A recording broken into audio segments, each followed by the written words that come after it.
ஆண்டவராகிய இயேசு கிறிஸ்துவின் நாமத்தில் என் அன்பின் வாழ்த்துக்கள். இந்த காலை வேளையிலையும் உங்களை சந்திப்பதில் நான் மகிழ்ச்சி அடைகிறேன்.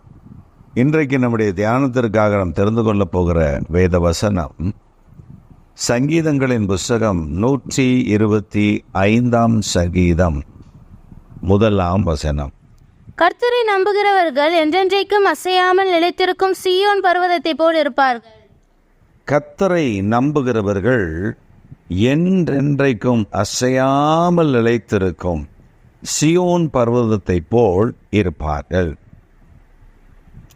ஆம், பிரியமான தேவனுடைய ஜனமே, ஆண்டவர் மேல் நம்பிக்கை வைத்திருக்கிற பிள்ளைகள் அசைக்கப்படுவதில்லை. ஆண்டவர் மேல் நம்பிக்கை வைத்திருக்கிற ஜனங்கள் அவர்கள் பர்வதங்களைப் போல அசைக்கப்படாமல் இருப்பார்கள்.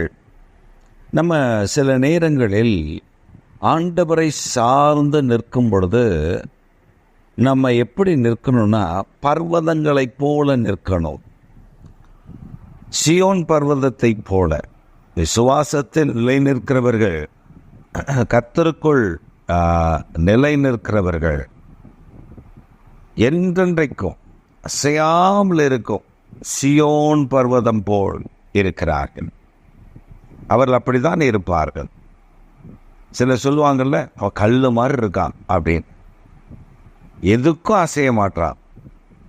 ஏன் அந்த வார்த்தையெல்லாம் சொல்கிறாங்க அப்படின்னா, அவங்க சொல்கிறத கேட்கணும், அவங்க சொல்கிறத செய்யணும் அப்படின்னு சொல்லி அவங்க நினைப்பாங்க. ஆபிரகாமை குறித்து வேதத்தில் இது சொல்லப்படவில்லை. ஆனால் சரித்திரத்தில் இப்படி ஒரு காரியம் உலா வருகிறது. சரித்திர கதைகள், ஆபிரகாமை குறித்து ஒரு சரித்திர கதை இப்படியாக சொல்லப்படுகிறது.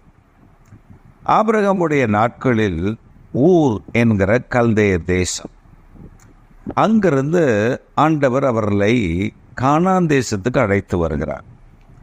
இப்போ ஊர் என்கிற அந்த கல்தேயர் தேசம் என்று சொல்லுகிற அந்த தேசத்தில் அவங்க ஆபிரகாமுடைய குடும்பம் மிக உயரிய குடும்பம் என்று அழைக்கப்படுகிறார்கள். அதில் விசேஷமாக ஆபிரகாமுடைய சந்ததி அவங்க சிலைகளை செய்து விற்கிறவர்கள். நீங்கள் நினைக்கிற மாதிரி இந்த காலத்தில் கற்சிலைகளை செய்து விற்பது அல்ல. அந்த நாட்களில் நாம் கேள்விப்பட்டிருப்போம், நவபாஷணங்களில் சிலை செய்வது, பச்சிலை மூலிகையில் சிலை செய்வது, இப்படி தெய்வ சிலைகளை செய்து விற்பது ஆபிரகாமுடைய தகப்பனாகிய தேராகுடைய வழக்கம். இப்படி அவர்கள் சிலை செய்து வியாபாரம் செய்யும் பொழுது ஒரு நாள் ஆபிரகாமினிடத்தில் அந்த சிலைகளை ஒப்பு கொடுத்து விட்டு அவருடைய தகப்பனார் வீட்டிற்கு சென்று விட்டார். இரவு நீங்கள் காத்து படுத்துக்கொள்ள. ஏனென்றால் அந்த நாட்களில் ஒவ்வொரு சிலையும் பயங்கர விலை. சொத்துக்களுக்கு பதிலாக சிலைகளை வாங்கி வீட்டில் சேர்த்து வைப்பார்கள். இன்றைக்கு இருக்கிற பொன், வெள்ளி, வைரம், வைடூரியம் நகைகள் போல அன்றைக்கு இந்த பாஷண சிலைகள், பச்சிலை சிலைகள் அதை வீட்டில் பத்திரமா வச்சுருப்பாங்க. ஏன்னா பிள்ளைகளுக்கு வியாதி வந்துச்சுன்னா, பெரியவங்களுக்கு ஏதாவது வியாதி வந்துருச்சுன்னா உடனே அந்த சிலையிலேருந்து கொஞ்சம் வழித்து அதை உண்ண கொடுப்பாங்க. அதாவது சில மருத்துவ காரியங்கள்லாம் இருக்குது, அதெல்லாம் செய்து கொடுத்தா அந்த வியாதி, எப்பேற்பட்ட வியாதி சுகமாயிரும். அதனால் அந்த நாட்களில் இப்படி இருந்தது.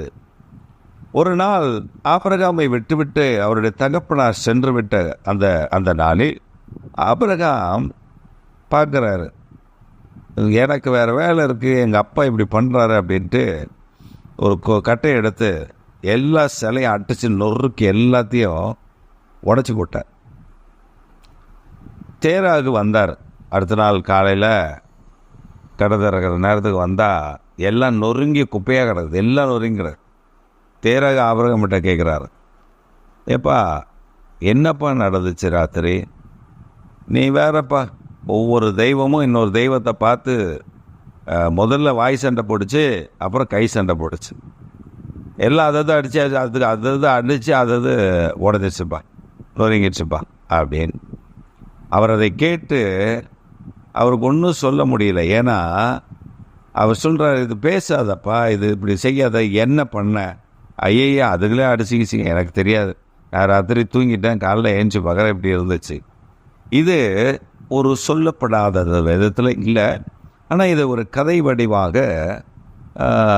அந்த தேசங்களில், எபிரேய தேசத்தில், கானான் தேசத்தில் இது உலா வருகிறது.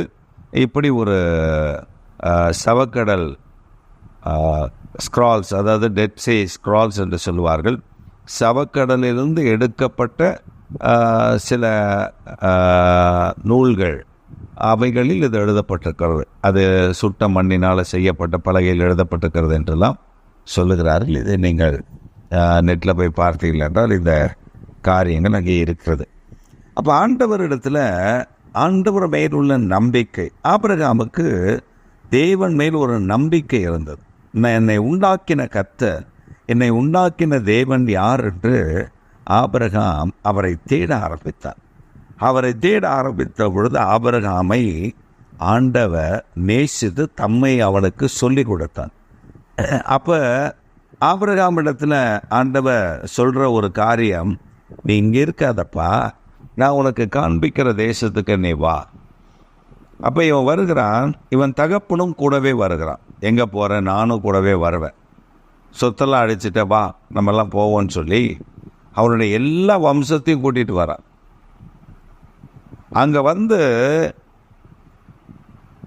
வழியில் ஆபிரகாமுக்கு உண்டான தரிசனத்தை கெடுத்து வழியிலேயே தங்கி விடுகிறான். கேராரில் வந்த பொழுது அவர்கள் தங்கிவிட்டார். பின்பு தேராது அங்கு மரித்த பின்பு ஆபிரகாம் எழும்பி தன் இனத்தையும் தன் ஜனத்தையும் தன்னுடைய தகப்பன் வீட்டையும் விட்டு புறப்பட்டு ஆண்டவர் சொன்ன கானான் தேசத்துக்குள் வருகிறான் என்பதை நாம் வேதத்தில் ஆதியாகமம் 11ஆம் அதிகாரம் 12ஆம் அதிகாரத்தில் கவனமாய் வாசித்தால் நமக்கு விளக்கும், புரியும். இப்போ ஆபிரகாமுடைய விசுவாசம், அவன் நிலைத்திருந்தான். சியோன் பர்வதத்தை போல என்றென்றைக்கும் நிலைத்திருக்கிற சியோன் பர்வதத்தில் அசைக்கப்படாதபடி நிலைத்திருந்தார். இன்றைக்கு நாம் ஒரு சின்ன விஷயத்தை கூட நம்ம விசுவாசத்தை விட்டு அசைந்து விடுகிறோம். அதில் ஆண்டவர் நம்ம இடத்தில் எதிர்பார்க்கிற ஒரு காரியம், நீ விசுவாசத்தில் நிலைத்திரு, நீ தேவன் பெயரில் பற்றுதலாயிரு, அவருடைய வாக்கு தத்தத்தை பிடித்துக்கொள். அந்த வாக்கு தத்தத்தை பிடித்துக்கொண்டு நீ நிலை நிற்பாயானால் உன்னை அவர் ஆசீர்வதிக்க ஆரம்பித்து விடுவார். இதைத்தான் ஆண்டவர் நமக்கு கற்றுக் கொடுக்க விரும்புகிறார். தேவன் பெரிய காரியங்களை இன்றைக்கு நமக்கு செய்ய விரும்புகிறார். ஆதலால் பிரியமானவர்களே, நீங்களும் நானும் தேவனுடைய வார்த்தையின் மேல் விசுவாசம் வைக்கிறது மாத்திரமல்ல, அதில் நிலைத்திருக்கவும் வேண்டும். அது அசைக்கப்படாதபடி, நம் விசுவாசம் அசைக்கப்படாதபடி நிலைத்திருக்கணும். அந்த விசுவாசத்தை தேவனிடத்தில் கேட்டால் நிச்சயம் நமக்கு தருவார். அவர் நம்மை ஆசீர்வதித்து வழிநடத்தி காப்பார். ஆமென், ஆமென்.